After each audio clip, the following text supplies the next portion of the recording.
بسم الله الرحمن الرحيم. الحمد لله رب العالمين، والصلاة والسلام على رسوله الأمين محمد وآله وصحبه أجمعين، أما بعد. leo ikiwa ni tarehe 27 mwezi wa Dhulhijja mwaka 1447, tukiwa katika مدينة لامو. نسأل الله أن يعز هذه المدينة بالتوحيد والسنة.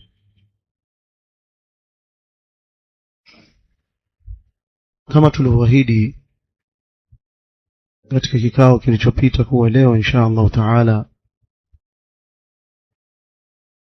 tuzungumzia mada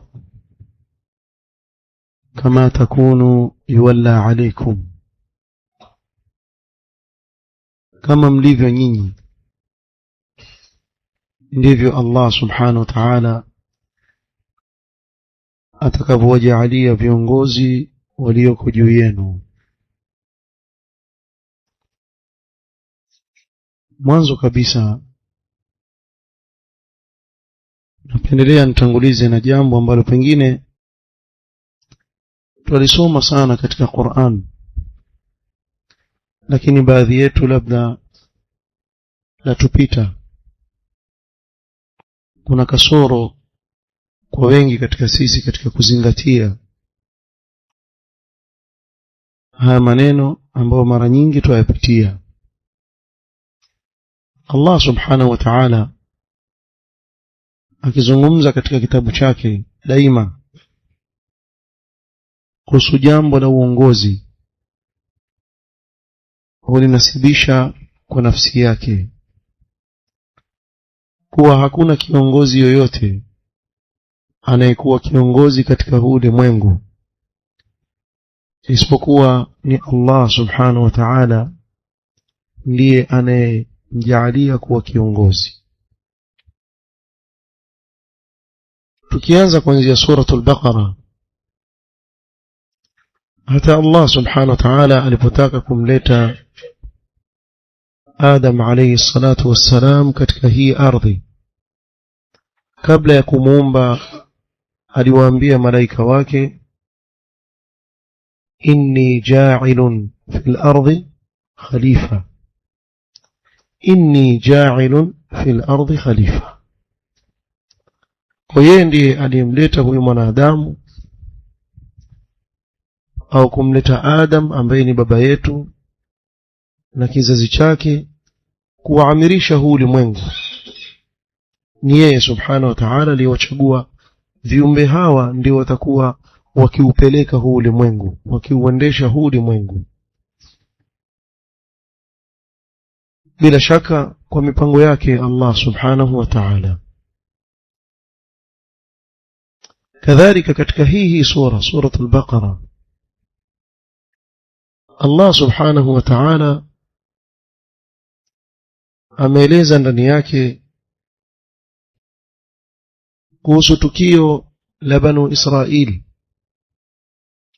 walipomwambia mtume wao, ij'al lana malikan nuqatil fi sabilillah, tuwekee mfalme kiongozi ili tuweze kupigana chini yake katika njia ya Allah subhanahu wa ta'ala. Katika hiki kisa mtume wao akamwambia, inna Allaha qad ba'atha lakum Taluta malika, kwa Allah ndiye aliyemchagua Talut kuwa ni mfalme juu ya Bani Israili. Hata waliposema anna lahu almulku alaina wa nahnu ahaqqu bilmulki minhu ولم يعطى ساعة من المال قال إن الله اصطفاه عليكم وزاده بسطة في العلم والجسم. kwa Allah ndiye alimchagua. ukisoma katika sura hii Allah subhanahu wa ta'ala alipozungumza munadhara baina ya Ibrahim na Namrud, mwanzo wa aya akasema alam tara ila alladhi hajja Ibrahima fi rabbih an ataahu Allahu almulk. Ni adui adai uungu, na pamoja na hivyo Allah subhanahu wa ta'ala sema an ataahu Allahu almulk, aliyempa ufalme ni Allah subhanahu wa ta'ala na uovu wake. ukienda katika suratu Al-Imran utakutana aya qulillahumma malikal mulk tu'ti al-mulka man tasha wa tanzi'u al-mulka mimman tasha. Kwani Allah subhanahu wa ta'ala anempa ufalme anayemtaka na kumpokonya ufalme anayemtaka yeye subhanahu wa ta'ala. Yusuf alayhi salatu wassalam katika dua yake aliyoiomba baada ya kukutana na ndugu zake na wazazi wake wakarudi pamoja akiwa yeye ndiye mfalme wa Misri, akawa amuomba Allah subhanahu wa ta'ala sema rabbi qad ataitani min al-mulk wa 'allamtani min ta'wil al-ahadith fatir as-samawati wal-ard anta waliyyi fi ad-dunya wal-akhirah توفني مسلما وألحقني بالصالحين. محل شاهد رب قد آتيتني من الملك. Mola wangu mlezi, wewe ndiye hakika uliyenipa mimi huu ufalme. Sijui kama wakati usoma Qur'an ushawahi kufikiria hili jambo, ukatadabbar kuwa kumbe viongozi hawachaguliwi kwenye maboksi.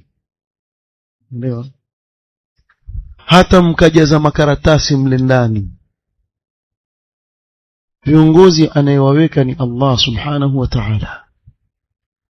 Ile ni sababu tu, kini Allah subhanahu wa ta'ala ajua nani anayestahili kuwekwa juu ya watu hawa akawaekea, na ajua huyu hafai akamuondoa.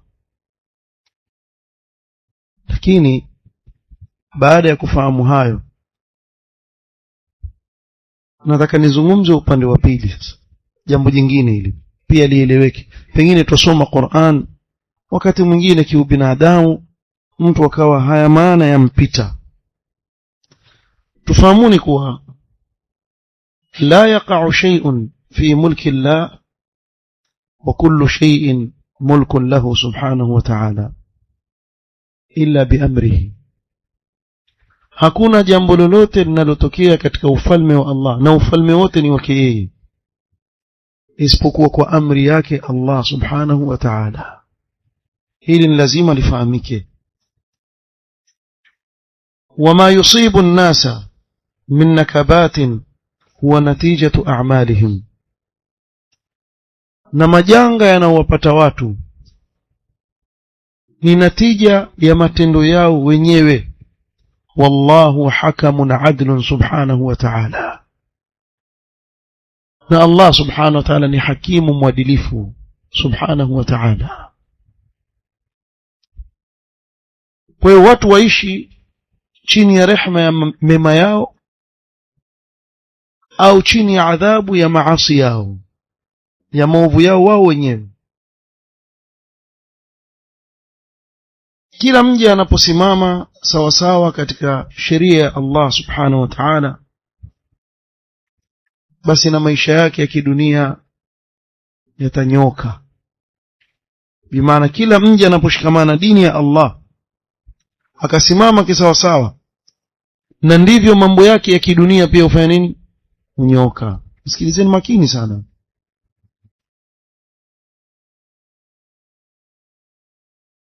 Hakuna kinachomdhuru mwanadamu isipokuwa madhambi yake mwenyewe,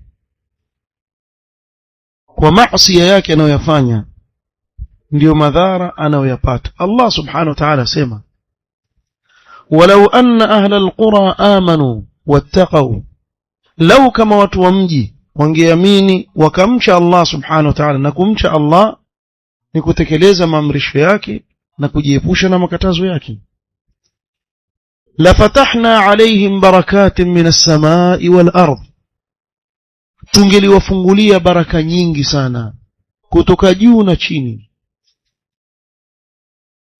Walakin kadhabu, lakini walikadhibisha. Allah kamalizia ana kusema fa akhadhnahum bima kanu yaksibun,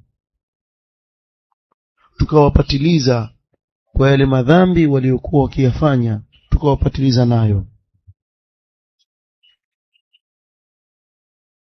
Na Allah subhanahu wa ta'ala akiwazungumzia ahlul kitab asema walau annahum aqamu at-taurata wal-injil wama unzila ilayhim min rabbihim la akalu min fawqihim wa min tahti arjulihim. Na hapa ni kwa sisi tupata faida kuwa lau kama tutashikamana na yale anaotuelekeza Allah subhanahu wa ta'ala na mtume wake sallallahu alaihi wasallam, hata mambo yetu ya kidunia yatakuwa sahali. La akalu min fawqihim wa min tahti arjulihim. Hebu angalia, wakati mwingine sijui kwa nini, labda nafahamu vibaya, lakini nikipiga mfano tu wa kidunia nasema, kwa mfano katika hizi nchi za Kiarabu, ile nchi iliyosimama katika tauhid na sunna wakati huo na mpaka leo, nchi ya mamlaka, wengi waichukia, lakini ndio ilivyo. Ukienda kule utaipenda ile nchi. Kama huja kwenda sasa hivi waweza kuona kasumba, kuna propaganda umewekwa, lakini ukienda ukirudi utateta kweli mtu akitukana ile nchi. Sisi tusema tuombe Allah awahifadhie nchi yao na yale mapungufu yaliyoko Allah awaongoze. Lakini wale mabwana waliishi, mfano nchini, nachukulia mfano nchini, miaka mingi sana ni jangwa, hakuna sehemu yani waweza kusema kwa utafanya ukulima na nini, katika sehemu nyingi sana jangwa. Lakini Allah akawatolea riziki yao kutoka chini ya miguu yao. Kumbe walikuwa watembea juu ya petroli, hawajui maskini. Wanwa kahawa wala tende mofa, mwisho waje kuambia angalia chini yenu hapa ni matajiri kuliko mtu yoyote. Allah akawatolea riziki yao mpaka leo waishi vizuri kabisa subhanahu wa ta'ala. Wallahu a'lam. Ni kwa kushikamana tauhid na sunna Allah akawafanyia wepesi jambo lao. Ni mfano tunaotoa, lakini nasema ikiwa mja atashikamana na dini ya Allah subhanahu wa ta'ala kisawa sawa, basi asiwe na hofu kuwa yule aliyempa riziki kafiri anayewapinga mitume wake na kuipinga dini yake hawezi kukuacha wewe uliyesimama katika njia yake. Wewe atakuangalia vizuri, atakupa maisha mazuri, na hili usiwe na shaka nalo. Tukija katika upande wa maasi na namna anavyotudhuru na kutuumiza, Allah subhanahu wa ta'ala sema fakullan akhadhna bidhanbihi, kila tuliyempatiliza na kumwadhibu tulimpatiliza kwa sababu ya madhambi yake mwenyewe. Nenda kasome katika Qur'an, umma wote wale walioangamizwa, sababu ya kuangamizwa nini? Madhambi. Hakuna kitu kingine. Sababu ya kuangamizwa ni madhambi. Na Allah asema wama asabakum min musibatin fabima kasabat aydikum, msiba wote unaowapata ni kwa kile kilichochuma mikono yenu wenyewe. Tena Allah subhanahu wa ta'ala sema wa ya'fu an kathir, na kuna mengi Allah yutusamehe. Lau kama angetupatiliza kwa kila tunachokifanya, basi tungepata taabu sana. Lau kama mtu akifanya maasi anyakuliwa na malaika abebwa, tungeishi vipi? Uko nyumbani usikie huyo yuenda, ndio yuenda huyo, tungeishi vipi sisi? ukifanya dhambi tu wapatilizwa pale pale. Watu wangeishi maisha ya dhiki sana, lakini Allah subhanahu wa ta'ala asamehe mengi asamehe. Masahaba walipopatwa na msiba katika vita vya Uhud, wengine walikuwa wakishangaa, vipi tuko sisi na mtume sallallahu alaihi wasallam na wale ni washirikina, kisha tupatwe na haya aliyotupata? Allah subhanahu wa ta'ala akawaambia, awalamma asabatkum musiba qad asabtum mithlaiha qultum anna hadha, ulipowapata msiba ambao nyinyi mliwapata hao washirikina mara mbili katika vita vya Badr, bimaana mliwaua 70 mkawateka 70, nyinyi mmeuawa 70 tu katika vita vya Uhud, hamkutekwa 70. Kwa nyinyi mmewapata mara mbili, wale nyinyi mmepatwa mara moja. Qultum anna hadha, hivi mwasema hili limetupata vipi? Qul huwa min indi anfusikum, limetokamana kwa nafsi zenu wenyewe mlipokhalifu amri moja ya Mtume sallam alipowaambia bakini pale juu msishuke. Mtu aweza kusema lakini baadhi ya wale walioshuka ikawa ni sababu ya lile jeshi kupatwa na yale aliyopata baadhi yao, na hawakukusudia kuleta madhara katika jeshi la Waislamu kwa nia nzuri. Walikuwa dhania mambo ya shakushiki, si mmeambiwa msishuke, tumeshinda msishuke, tumeshindwa mpaka mimi niwaambie shukeni, nyinyi mkashuka kabla amri ya mtume wenu. Pale ndio ikawa ni sababu ya ile madhara yaliyopata. Qul huwa min indi anfusikum, hili jambo latokamana na nafsi zenu wenyewe. Na Allah subhanahu wa ta'ala asema, wa in tusibhum sayyi'atun bima qaddamat aydihim fa innal insana kafur. Tukaona kuwa yale mabaya yamewapata kwa kile kilichochuma mikono yao wenyewe. Nimeanza na utangulizi wa mwanzo, muelewe kuwa mwanzo anayeweka viongozi nani? Allah subhanahu wa ta'ala. Kisha huu utangulizi wa pili ni kuwa kila msiba unaotupata na dhiki inaotupata yatokamana na madhambi yetu sisi wenyewe. Hapa pawili mshapapata vizuri kabisa. Sasa nawaambieni hivi, Allah subhanahu wa ta'ala ana sunna, ana njia ambayo ameiweka katika huu ulimwengu katika kuwachagulia watu viongozi, na hili pia akalizungumza katika kitabu chake, akasema wakadhalika nuwalli ba'dha adh-dhalimina ba'dhan bima kanu yaksibun.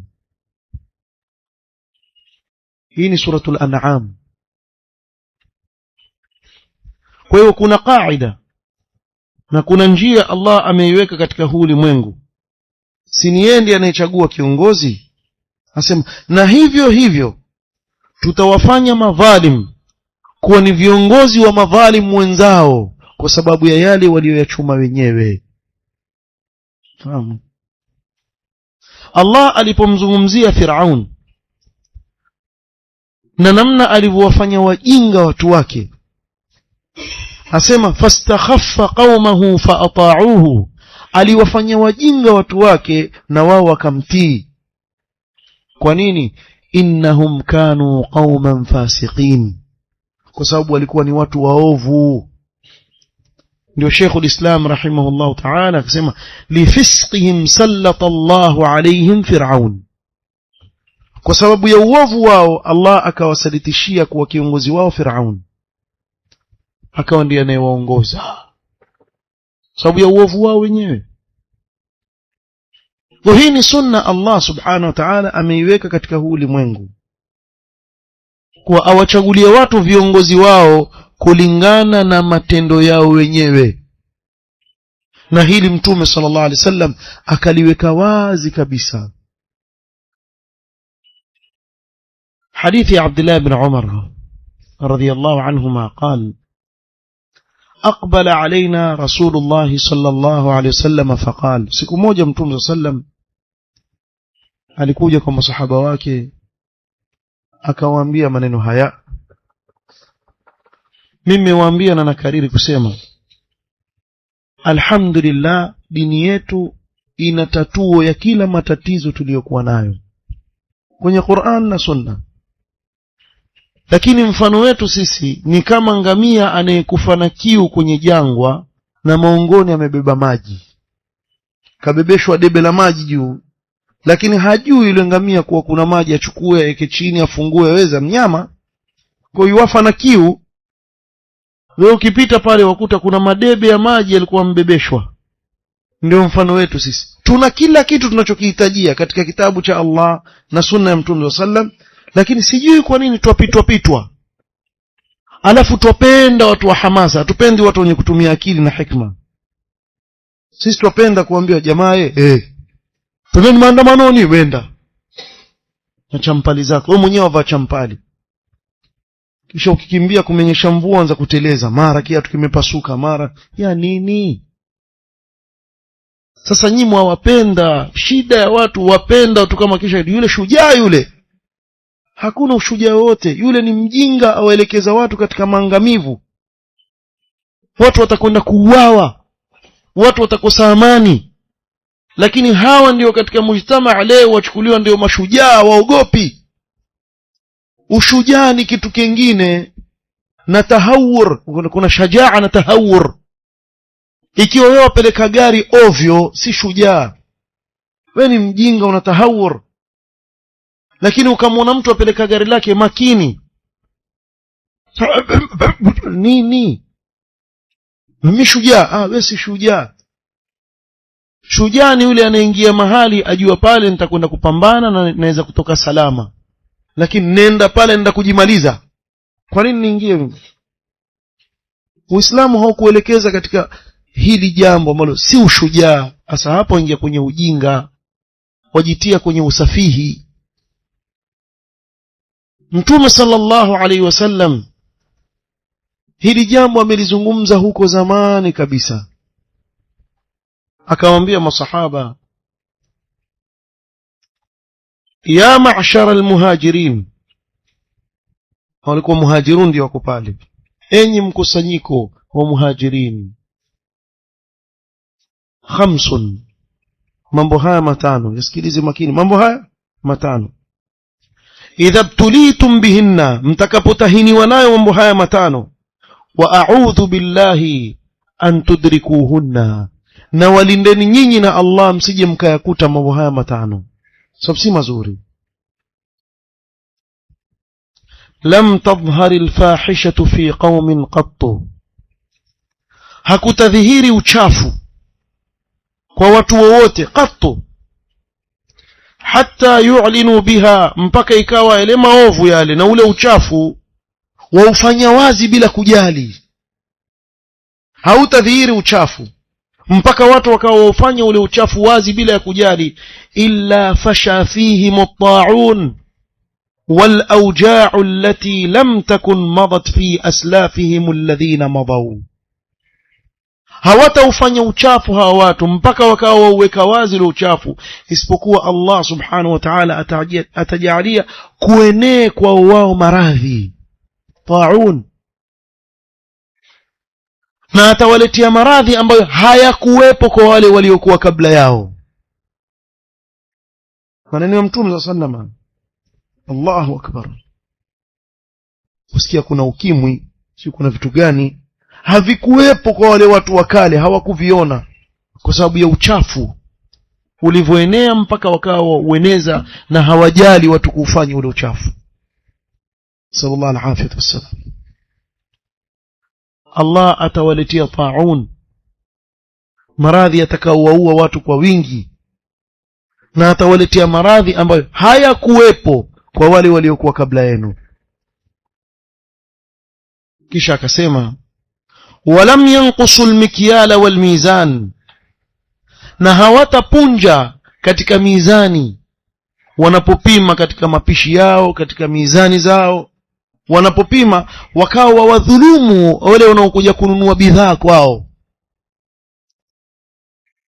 Illa ukhidhu bisinin, isipokuwa Allah atawapatiliza na ukame, watatamani mvua waikose sababu ya dhulma wanaoifanya. Wa shiddatil mu'na, mambo yao yatakuwa mazito, maisha mazito, taabu kupata riziki. Kisha akasema wa jawri sultani alaihim, na dhulma ya viongozi juu yao. Kwa kile wanachokichukua kwa wale wenzao kwa dhulma, Allah atawasalitishia viongozi madhalim, watakichukua kile kwa nguvu kutoka kwao. Ushuru bana watuumiza, na wewe waumizi wenzako ukikaa pale na kupima, ukawaibia huyu kamuibia tamata moja, yule kamuibia kitunguu kimoja, wewe ona ni jambo dogo lakini wewe dhalim, umejisalitishia mwenyewe wale maadui walioko juu yako kwa dhulma ulioifanya.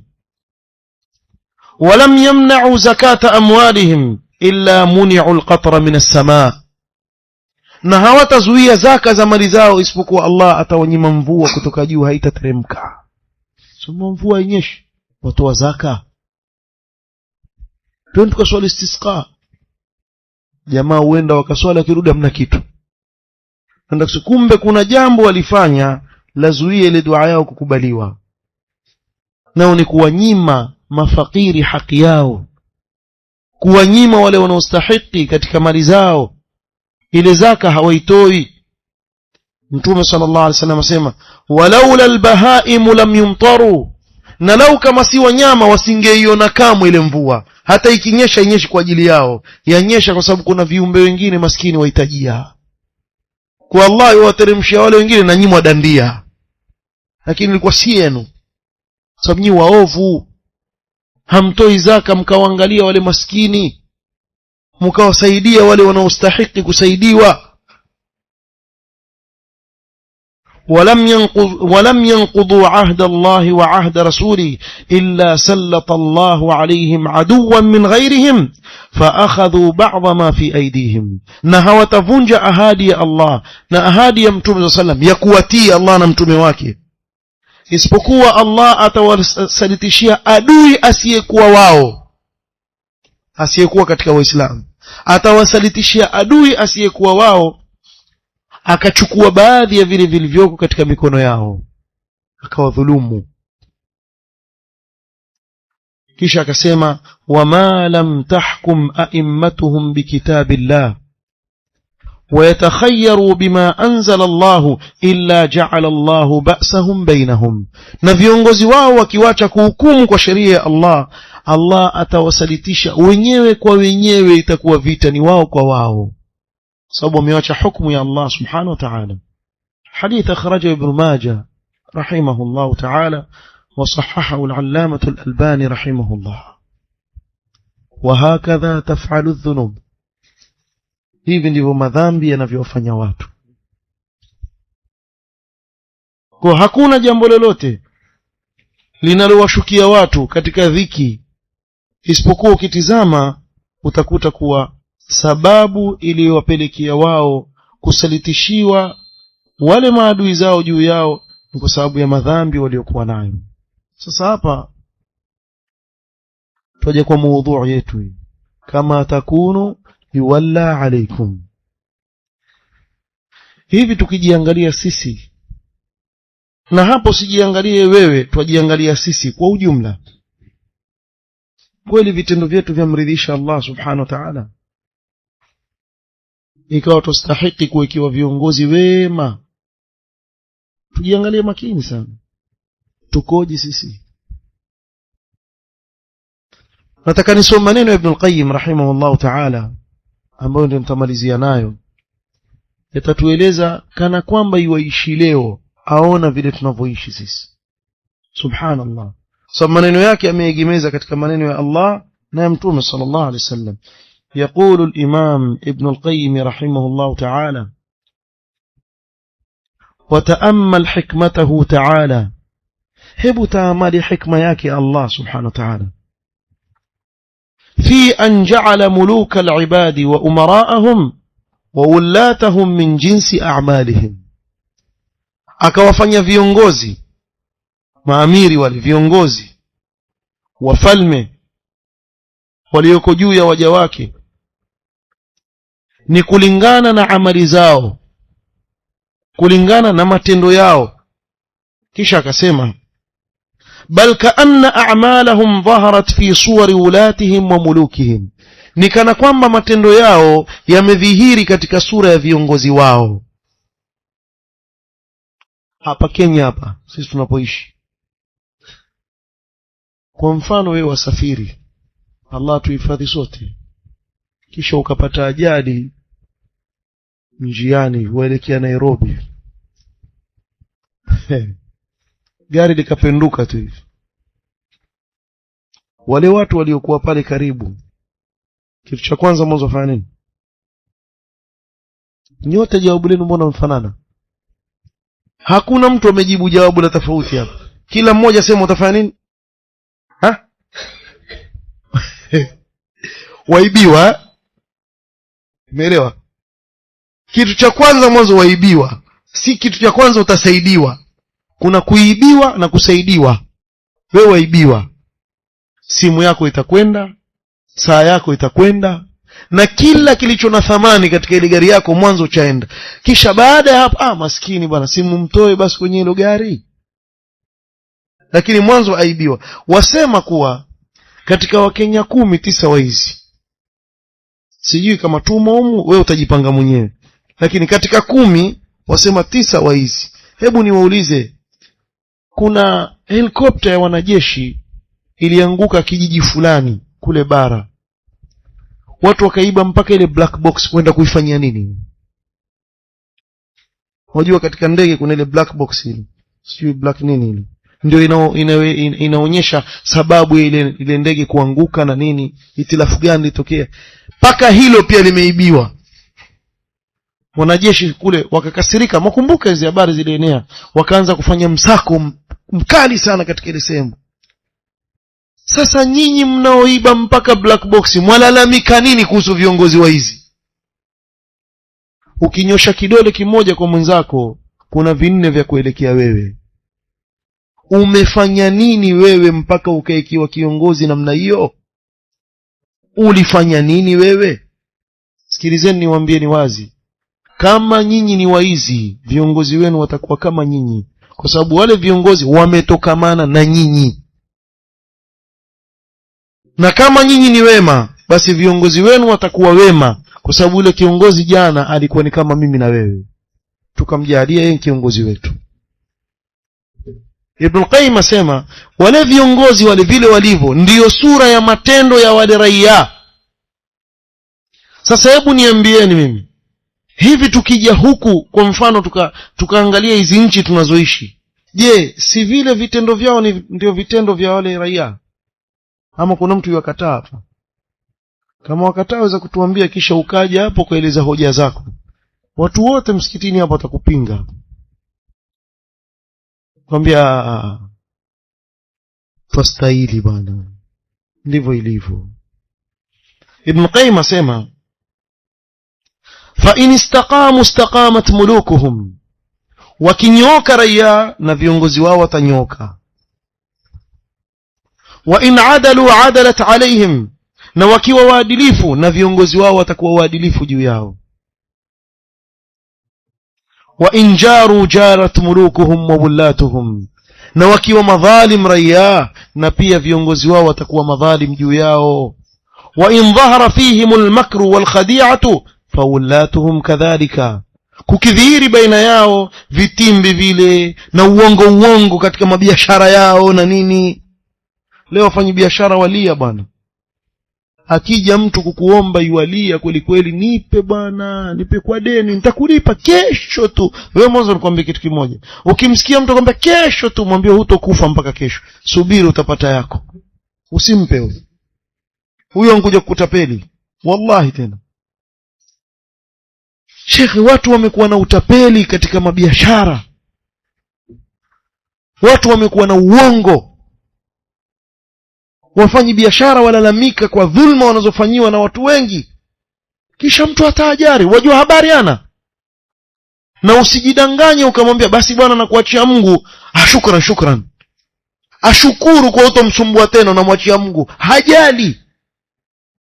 Wewe ushamuona mtu yafurahi ambaye anakuachia Mungu, huyo mtu mzima wewe, ajua ile hisabu kesho mbele ya Allah subhanahu wa ta'ala, lakini dhalim. Kwa hiyo ikiwa kuna makr na khadia, basi na Allah atawekea viongozi wao wawe hivyo hivyo. Tena asema wa in mana'u huquq Allah ladayhim wa bakhilu biha mana'at mulukuhum wa ulatuhum ma lahum 'indahum min alhaqqi wa bakhilu biha alayhim. Na wao wakizuia haki ya Allah juu yao, ambao ni zaka na mengineyo ambayo wamewajibishwa wao kuyatoa katika mali zao, na kadhalika viongozi wao watafanya ubakhili kuzuia haki za wale raia wasiwape. وإن أخذوا ممن يستضعفونه ما لا يستحقونه في معاملاتهم أو في معاملتهم أخذت منهم الملوك ما لا يستحقونه وضربت عليهم المكوس والوظائف. na hawa raia wakiwafanya wale madhaifu wale wanyonge, wakiwa watawadhulumu, na ni wangapi wanaodhulumiwa ardhi zao leo, majumba yao leo, kwa sababu tu fulani ana wasita fulani akamdhulumu mtu wazi wazi, na yule mnyonge hana pa kwenda,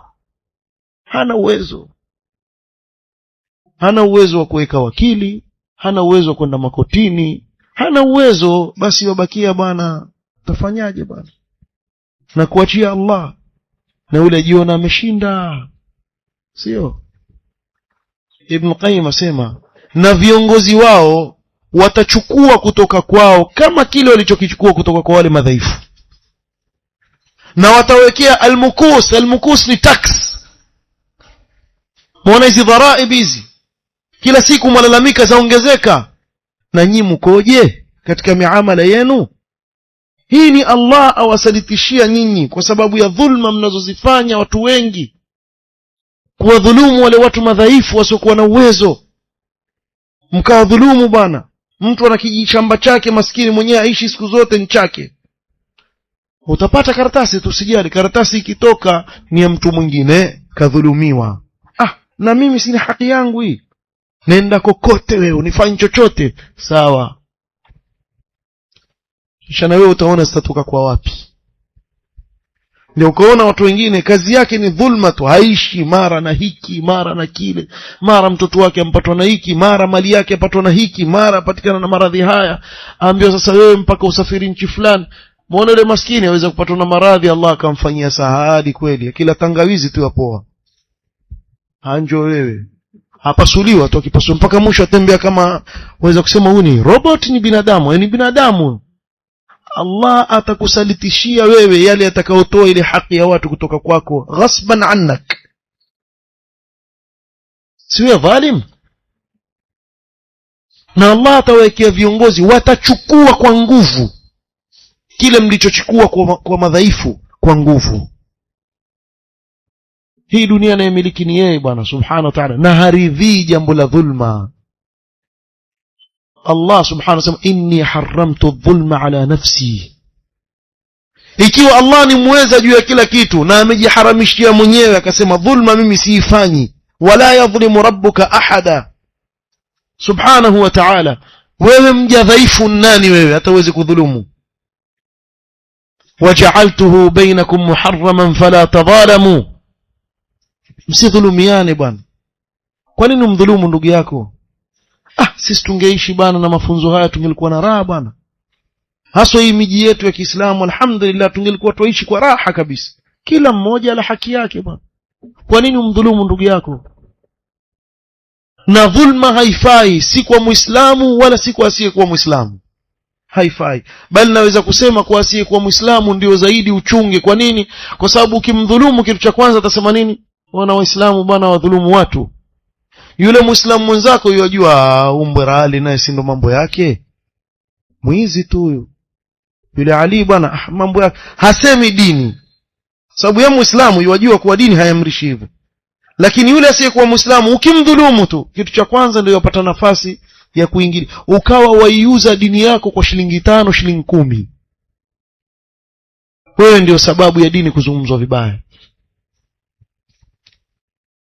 Ibn Qayyim rahimahullah ta'ala asema wa kullu ma yastakhrijunahu min adh-dha'if yastakhrijuhu al-muluku minhum bilquwwa, na kila wanachokichukua hawa raia wenye nguvu kutoka kwa raia wenzao madhaifu, na wafalme watakichukua kwa wao kwa nguvu, viongozi watakichukua kwa nguvu.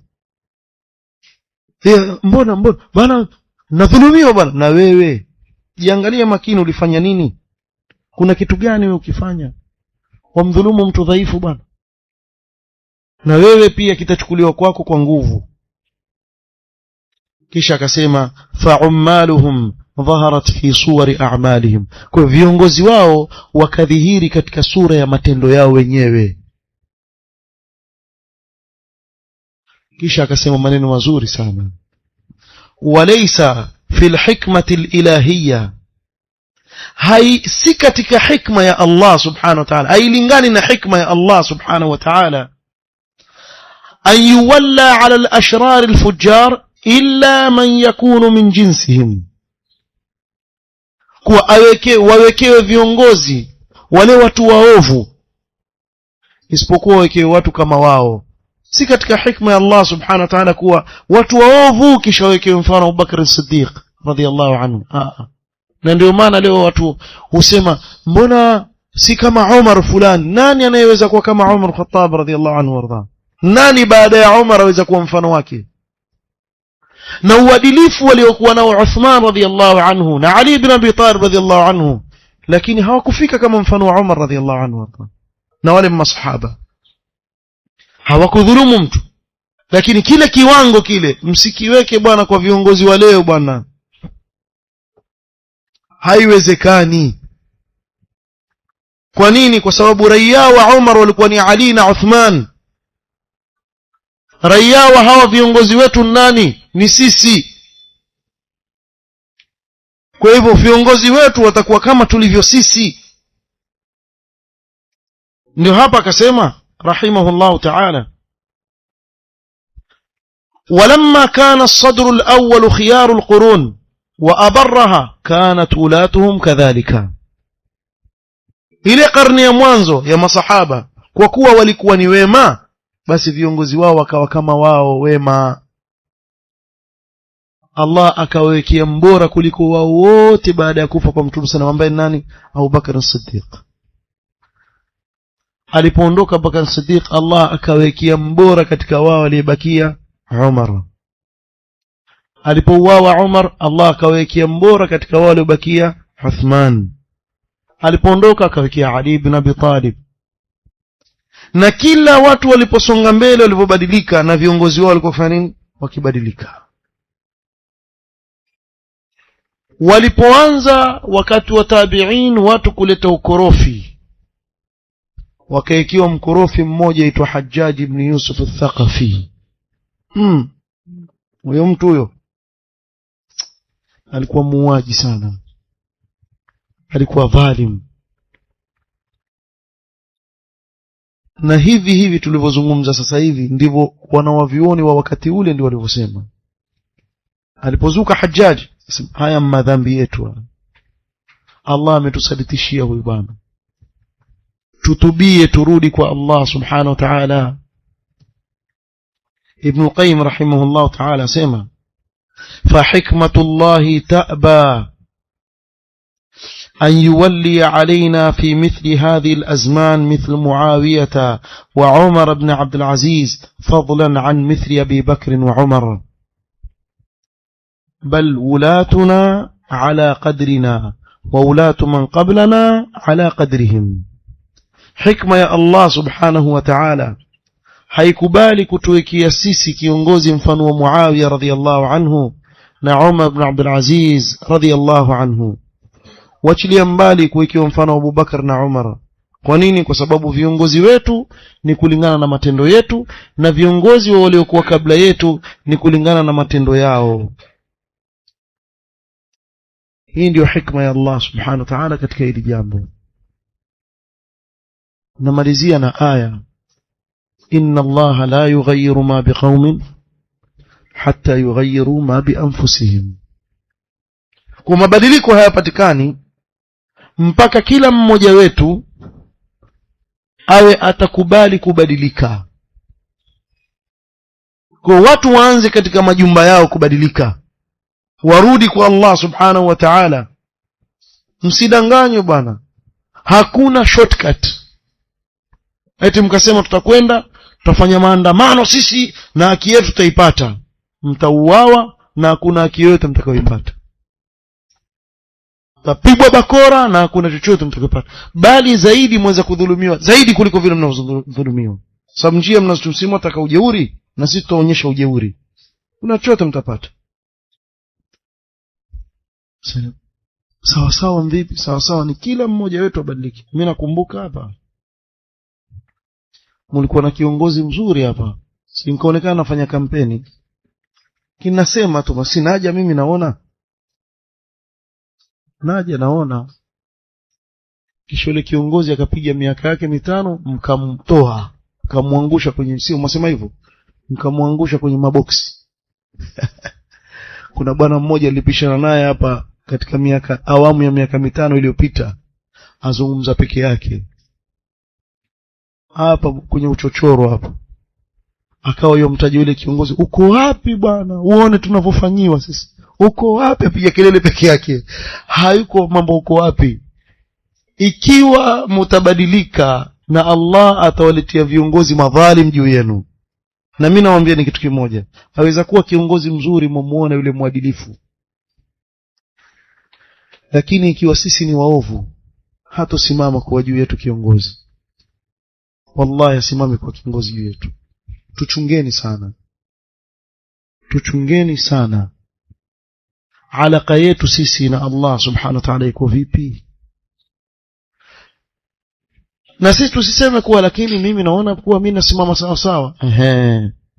Kumbuka aya ya Allah, wattaqu fitnatan la tusibanna alladhina zalamu minkum khassa.